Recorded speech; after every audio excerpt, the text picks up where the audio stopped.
Hey everybody, before we get started, I just want to remind you this episode is brought to you by patrons like Ahiko Comics, Kwa, Jeremy Vasquez, Kylie Denton, Nestor Flores, Sotosando424, and Video Gamer 75. If you like what we do and want to see us do more, consider supporting us on Patreon. You can get access to episodes early and lots of other goodies, and it really helps us out. Thanks for your support, everybody.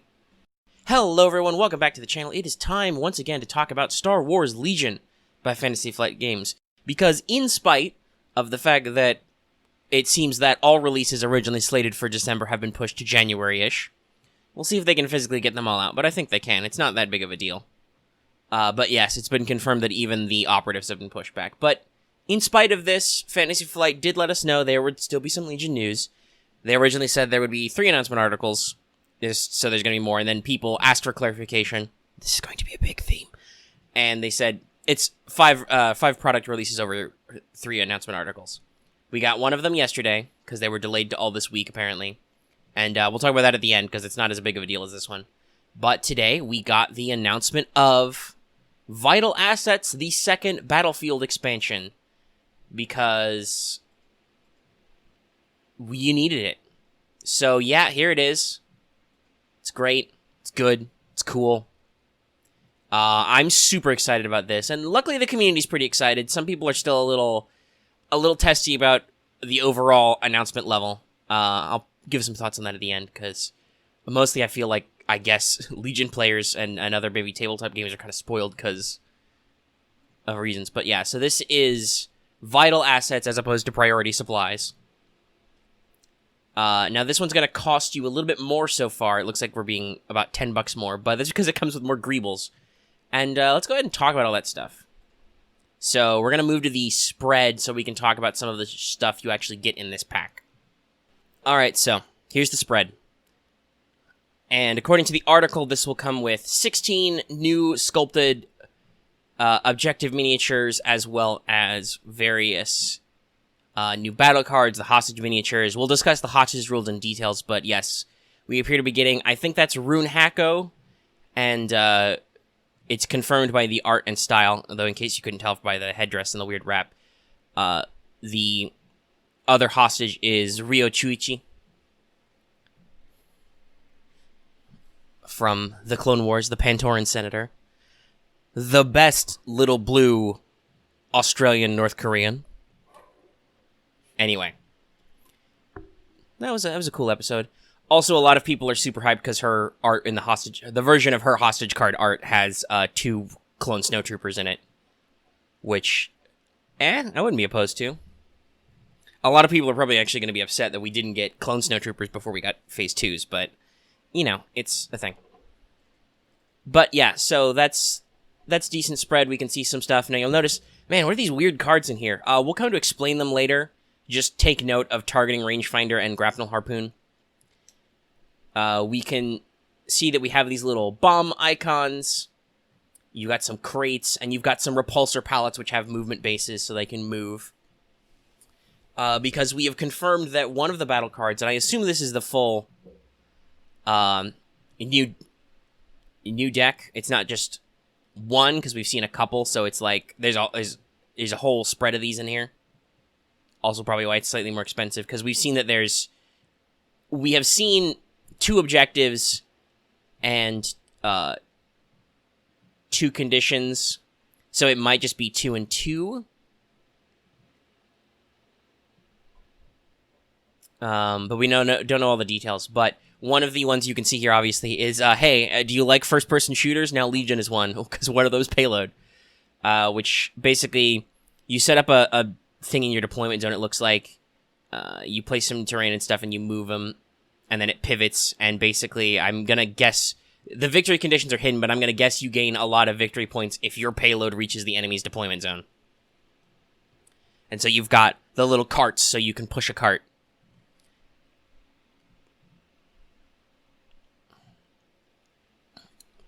And it seems like whoever has more friendly leaders can move the cart, maybe. We also see one of the deployments, Danger Close, which looks like it's got kind of a weird, squiggly asymmetric design. Don't know any other details of it. But in case you don't know, Danger Close is, I believe it's just US, but it's possibly NATO. It's combat lingo for when you engage in a fire mission, so artillery, bombing, whatever, when your allies are quite frankly too close, when it's danger close. So it's within a few hundred meters. I don't remember the exact number. And we'll talk about fortified positions later because we got a full preview of that. But yeah, so overall, just looking at this stuff, this is pretty neat. The cart thing is just hilarious to me because video games has been a much larger hobby in my life than tabletop stuff, even as much as I love tabletop. So that's just hilarious. The little crates are cool, though. You can scatter those around. The little bombs. Like, arguably, you could use the bomb tokens with their big grenade symbols to replace minefield tokens for condition tokens, for instance. And if you wanted to use more thematic play options or whatever, these little hostage miniatures are super cool. And one thing I want to say also is I appreciate that even though this is technically a neutral expansion, I know a lot of people complained that, well, first of all, for scenario play, the bunker is right out for Clone Wars stuff. That is pure GCW themed and allowed. But I know some people complained that the escape pod, while it was Republic compatible, did lean more GCW. So I love that this one is Clone Wars themed. Even though it's technically neutral, you've got a Clone Wars character and you've got a TPM character. And you've got a lot of references to them on the arts. Like, the supply deck stuff we'll talk about later has some normal GCW stuff, but you've got a little Chichi and Rinhako. And somebody said this on the forums, this is a great way to include characters who aren't super important or aren't stand out enough to be their own units, but still recognizable enough to get, like, you might not know his name, but everybody knows that one Nemoidian guy with the weird headdress. And, you know, Senator Chichi was in a couple of episodes, I think, of the Clone Wars, and was a big deal in some of those, you know, when she got her appearances. Also, you know, waifu figures. But that's cool. So that's mostly on the spread. Let's go ahead and talk about some of those new battlefield options you got. So this first one will be pretty short, but I wanted to shout it out explicitly, not only because we got a lovely full card art of this, so you can expect to see it in TTS and stuff already, but also just this really excited me. So one of the things I said when Skirmish came out, that was a very popular video we did talking about the new Skirmish format and its own custom objectives. One of the conditions was fortified positions, where you get to set barricades. Well, here it is. Here's the standard 800-point format version of that. Fortified positions set up. Starting with the blue players place additional barricades until 8 barricades have been placed. They must be inside their deployment zone or within range 1 to 2 and must be placed horizontally. So this isn't improvised defenses, this is fortified positions, but I love it. I love this little terrain ad. This just, okay, so we've got our laid out field, but we're going to pop that barricade pack and we're just going to slap them down. And I just love little stuff like this. And honestly, well, okay, so I don't think you'll ever really get tournaments to get rid of clear conditions unless you force them to, which I don't know if they will because that's in the core set. I really want FFG to because I think clear conditions is the most boring thing. Like, for casual games or if you're doing, like, 500-point stuff fast, yeah, I think for real competitive games it's too much of a cop-out. However, this is all positive for you. I mean, obviously your opponent gets some cover too, but it's just a net gain for everybody, so I could see this becoming very popular as just, yeah, this is just simple. Add more barricades. Lets you kind of control cover and where it is and be very useful. So, like I said, super excited that this is one of the options that comes out in this. That's going to be super cool that we can add this immediately, and of course it's got some sick Phase 2 clone arts. Is the Phase? Yeah, there's definitely Phase 2s. Got that one guy's holding his rifle a little weird, but whatever. Anyway, it's real neato. Real freaking neato. So moving swiftly on, we have the next setup, which is we have a new objective card, Hostage Exchange. And we have the Hostage card. We'll talk about that in a second. So the setup for Hostage Exchange is you pick one core unit you control. Starting with the blue player, each player passes their opponent, places their opponent's chosen unit on or as near as possible to the center of the battlefield and performs a speed 1 unit with speed 1 move of that unit. Then each player places a claimed objective token in base contact with the unit leader of their chosen unit and equips a hostage upgrade card to that unit. During round 1, units cannot use detonate. All trooper units gain claim. When claims an objective token, it as an action. It equips the upgrade card. At the end of the game, the player gains 1 victory token for each objective token that is claimed by unit, and then gains 1 victory token for each objective unit which is in their deployment zone and claimed by a unit. So basically, hostage exchange. In the center of the map, you've got 2 units with the hostages. You're going to exchange sides. But, as befits something based on the Clone Wars, at least with the art and the hostage designs, it immediately turns into a clusterfuck where nobody obeys the rules of battle. Where B1 droids surrender and Jedi shoot them, but also, droids are sneaky motherfuckers and betray everybody. So basically, yeah. The goal is that you're going to have these 2 core units facing off. They've each got the hostage, and you've got your hostages, and then you need to, at the very minimum, you need to retreat your hostage back to your deployment zone, and get him back. Because I guess the assumption is that the hostage exchange has already happened. You already have swapped hostages, and now you're trying to beat feet out of here as everything goes to shit. You can't detonate in the first round, and if your unit with a hostage dies, you can claim it as an action. So your goal is to beat feet back to your deployment zone with your hostage. And failing that, make sure your opponent does not get their hostage back to their deployment zone or have a hostage. And, you can get the full beans if you can capture both hostages and return them to your zone. So the hostage upgrade card, this is kind of a universal card. We'll talk about that more with supplies. But this is a new thing. They seem to be introducing these little blue neutral cards. So basically, while you've got a hostage, your courage is increased by 1, but your maximum speed is reduced by 1 to a minimum of 1.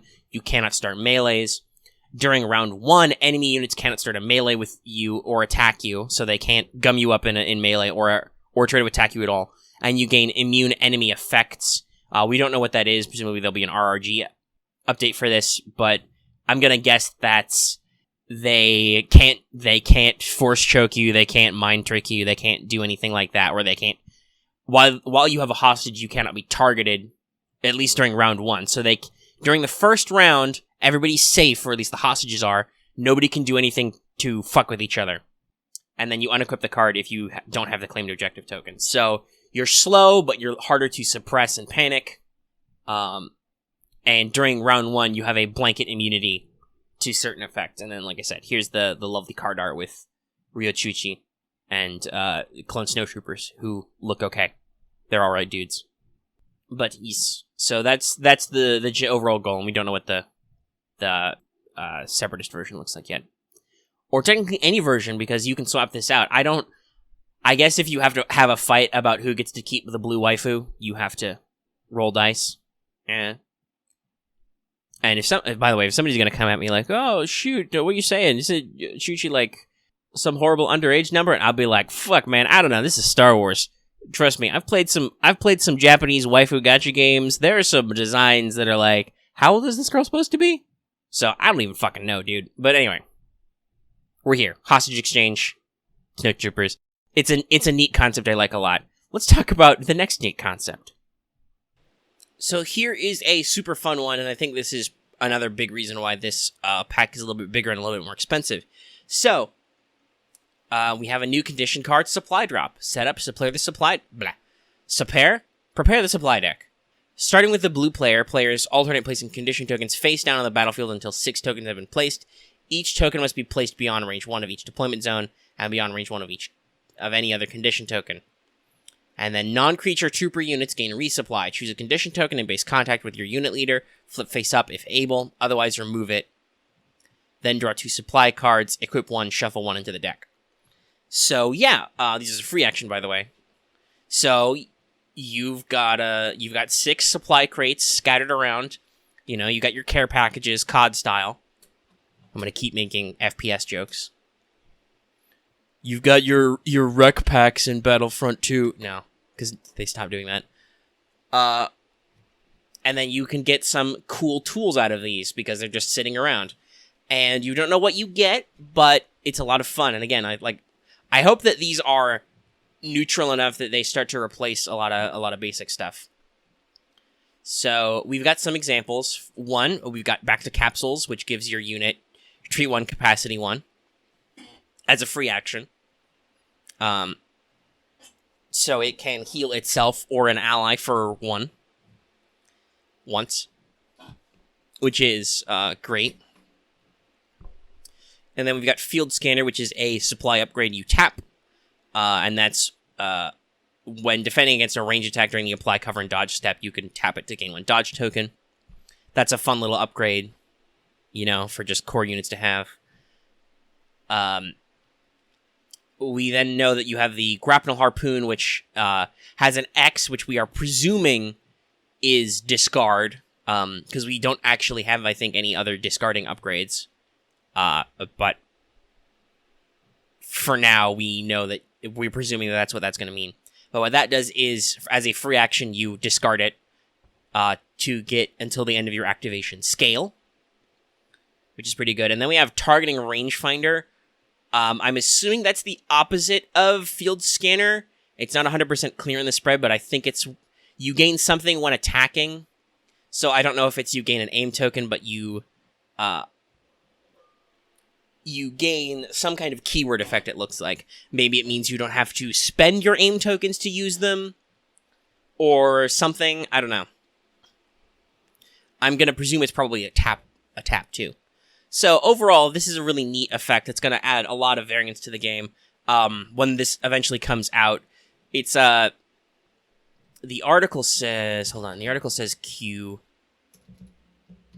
next year. I'm going to guess that's probably March, like the paints. Spoilers. Let me check the upcoming page, because that's supposed to be slightly more helpful now. So let's see. Yeah, March, okay. So yeah, I'll be looking forward to when that comes out, and who knows, maybe they'll spoil more when they do like a detailed preview, not an announcement article, or maybe they won't, who knows. Intern Kun with the articles is gonna be dying with all this Legion stuff they gotta prep in such short order. But yeah, so that'll be super fun to study that and kind of see what all you can put in the supply deck. I think there's 16 supply cards total, so we've seen like 4, and they're just little limited boosts that you can't count on, but are still useful. And that's going to help a lot of variance, I think, of the game and make a lot of more fun, entertaining things. And that, ladies and gentlemen, is the gist of the Vital Assets? Yeah, Vital Assets Battlefield Expansion announcement. We'll see more about the supply deck and other aspects when they come. Maybe we'll see if they have more than the 2 of each, and then what deployments and stuff we get. Who knows? So I mentioned this earlier. There was an announcement before this one that I said wasn't as a big of a deal, so I wasn't going to do a whole video centered on it, but I will very quickly mention it here at the end. I mentioned it earlier. There are Clone Wars paint sets coming out. So the core paint set and the Rebel and Empire paint sets just came out. That's cool. I know that if I was going to buy a lot of physical Legion and get really into it, I'd probably get some of those sets. And definitely the same for this, even if they're, I don't know, me, I see everything in the value of, like, how many entertainment hours I get out of video games. And you might think, oh, you get lots of hours out of painting. I mean, yes, but still, a lot of people are saying that with the number of paints in the set, it's still a pretty good deal. So I'll trust their expert opinion. But yeah, we've got Republic paint set and Separatist paint set. These are set to come out in March.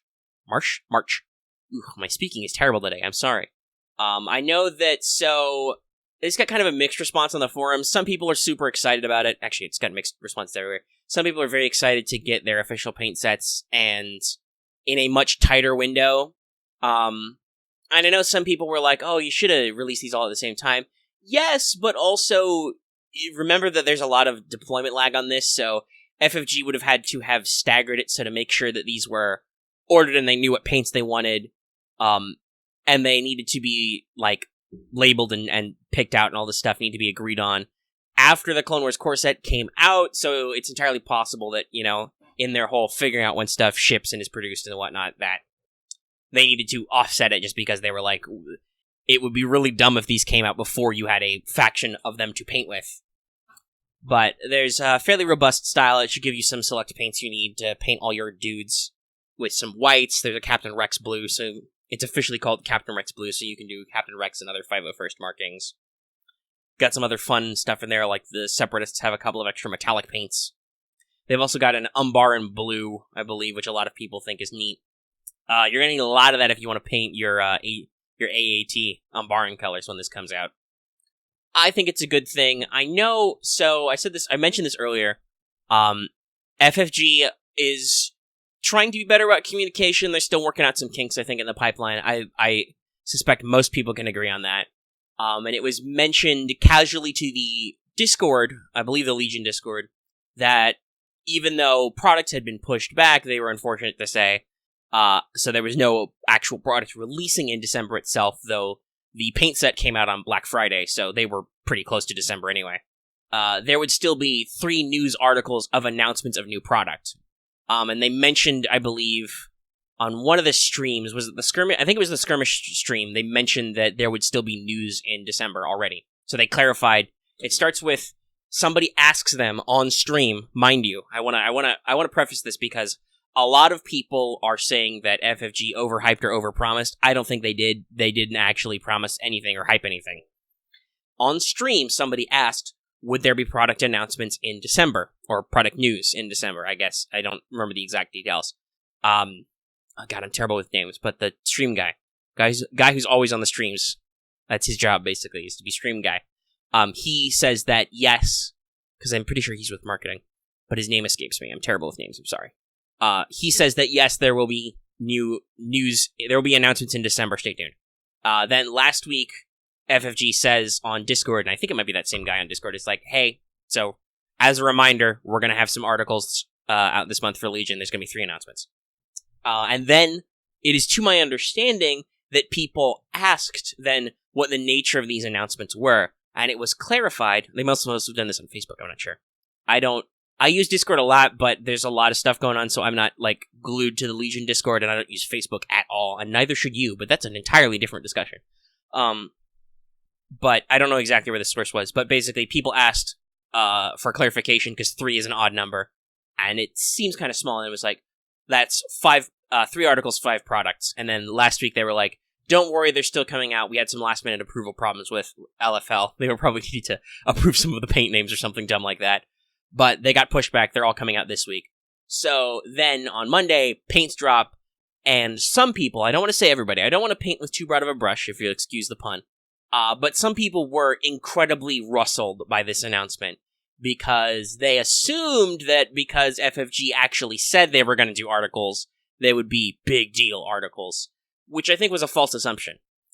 Like, I know that FFG does not usually pre-announce articles, but remember, like I said, this started with people asking if there would be news, and FFG said there would be news. Naturally, this means they assume people want to know if there's going to be news. They're like, hey, there's going to be news.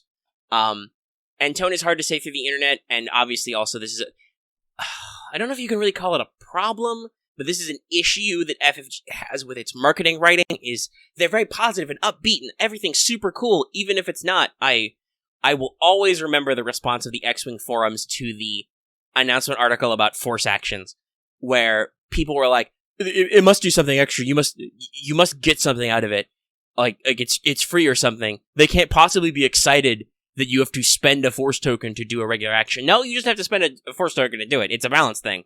But the preview or announcement article that described it talked about it as a really cool thing. Golly gee willikers, with these new purple force actions, you could spend a force point to do a thing. And people are like, but what if they were white actions and you didn't have to spend anything? You know, so that's just the nature of FFG marketing writing, which, like I said, in the business of marketing, I don't know if that's necessarily a net negative, but it certainly has caused confusion before. And yet somehow, despite all these people being super jaded about everything, they also are constantly burned and upset by things. I don't know. I don't get it. I don't get how you can be cynical, but also upset all the time. If you're truly cynical and jaded like me, you're just like, oh, whatever, it was always going to be paint. Now that I'm that cynical, the paints are alright. I think it's neat. I like the accessibility. I'm super excited, and luckily most people are, about vital assets. That's actually like a really neat thing that a lot of people, like I said, are excited for because it's cool, and a lot of these options are really cool and interesting. But yeah, so that's just my 2 cents about the announcement thing. I think people in their minds fill the negative space with hype, and you can totally overhype stuff. Usually that's what happens when you overpromise, though. And I will say, sorry about that. My throat was really scratchy there, and I had to get rid of it. It was keep coming up.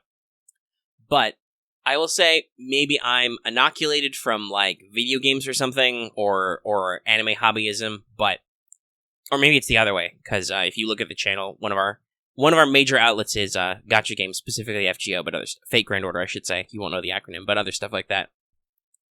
But to me, like, announcing a boatload of products that are going to come out in 6 months and they come out in 6 months, that's pretty good news.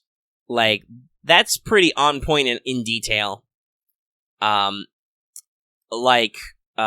an example. So, earlier this year, a game I was super excited for, because it was nostalgic to my childhood, Kingdom Hearts 3 came out. We knew that it was coming for a long-ass time, but it came out early in the year. And then, I want to say a couple weeks or months after it came out, probably more towards months, they announced that they would be doing a DLC to kind of like finish off the game and add extra content, which they normally do. And it would happen. It's been showing trailers for about 6 months, and only just today, today as I'm recording, we've gotten the final details. So it was mentioned in a trailer earlier this week that it would be coming out in January, so about a year after the game came out. And only today did they like do the final trailer and clarify the price point and all that. About a month out. So there's a lot of lag on this. A super popular game you may have heard of, I don't know if you guys play video games as much, but another super popular game you may have heard of is Death Stranding. That was announced like 3 years ago in some really weird trailers, and nobody had any idea what it was about. It only just came out this year. And then sometimes you get, like I said, phone games, they drop news on you like the day before it happens. So, like, to me, FFG is a comfortable medium. They don't announce stuff so far ahead of time that you forget about it, or if you have no idea what's going on, or it just seems like forever. Like, I know 6 months can seem like a long time in this business, but it's really not, if you look at a lot of other hobbies. Nor are they don't have any freaking news until the coming soon day, and it's just like, oh yeah, these are out. Like, I know that sometimes they miss windows because products get moved around, but mostly it's like, okay, here's an announcement, this project is coming, usually somewhere within a 6 month window, because they've said before it takes them about a year time from start of development to physically on shelves. So, about the 6 month out mark seems to be when they're like, okay, this has been finalized, it's going into production, it should come out in this rough time window. And then, once you get closer, once you get within about a month or two of spitting distance, they're like, and here's some articles to remind you that this product exists and is coming out soon, and to offer you some more detail if you weren't sold on the announcement. I don't know. Like, obviously you can't please everybody. I just feel like at the moment, the not pleased people, who aren't very... This is something we just did YouTube just sent me my channel and review number, and they talk about stuff. So, that's a lot of numbers. There's a lot of comments, there's a lot of views, there's a lot of hours watched overall on the channel. Last month we got almost 5,000 hours of watches. Not that I'm bragging or anything, because that's probably not very big compared to some YouTube channels. We're not that huge. But, that's a big number. That's physically big. There are like 4 or 5 people who are real complainers on the forums about the paint set and the general current marketing handling. That's nothing. That's 5 people, that's not a lot. But, they are vocal. I go on the forums to get the community's opinions about stuff, so it seems like there's a lot of ruckus. And I don't know, maybe just because, like I said, that they weren't seeing clearly, they were clouded by their preconceptions. Maybe I'm clouded by my preconceptions about how many people care. What are your thoughts on the paint set and the general announcement? Did you even know there was going to be these 3 articles, 5 releases this month, or whatever? Let me know in the comments. And to round out, a lot of people are assuming that the next announcement, which will probably be live the day this goes live, but we'll see. But a lot of people are presuming that will be Iden Versio and Cassian Andor Commander expansions, because those have been leaked for a long, long time. There was another set of leaks from a different Canadian outlet that showed up in the past couple of weeks. So a lot of people are thinking that'll finally be the trigger pull. I do want to say, though, I would like to remind everybody, I know that there are some people who are trying to push the narrative that FFG is not necessarily slowing down GCW for Clone Wars. Clone Wars isn't getting enough love. Much like you, I do want a lot of these Clone Wars units to come out, but I would like to point out that if you actually do the math, Clone Wars is still somewhere in the even keel to slightly ahead range as far as announcements and products released go. So if we add the neutral expansion and the paints, we're looking at 15 products announced right now. Out of those, only 5 are explicitly GCW themed, and that'll go up to 7 if it is Cassian and Iden, which is just under half. So we count 2 of them as neutrals, or theoretically we can count the escape pod as both GCW and Clone Wars, so that adds +1 to both, so round that out to 6, but that means the other side gets +1, so that's, you've got the 2 upgrade kits, you've got the next set of cores for 6, or for 4, sorry, and then you've got the tanks for 6, count 3PO in there, and you've got this, and while, yes, it's not new units, this is still a Clone Wars themed release that is still on point. There's Clone Wars paint sets coming out, that's another couple. And also, remember that at Gen Con they announced Rex and Dooku, who were supposed to come out in that block, but managed to get produced and arrive earlier, too. So, it is a narrower gap, I will say, and some people may be like, I don't want it to be that narrow. I think those people are, I don't know, like, I don't want to tell anybody, no, actually, I do want to tell you, you're being too serious, you're being too inconsiderate. This is a product line for lots of people, some of whom I don't necessarily agree with them, but some of them whom abjectly refuse to touch Clone Wars factions. So, like, it's, you know, that's the old you can't please everybody, so I don't think it's smart of FFG, and I don't think it's necessarily fair to other players to be like, oh no, you shouldn't get anything for like 6 months while I get all my stuff.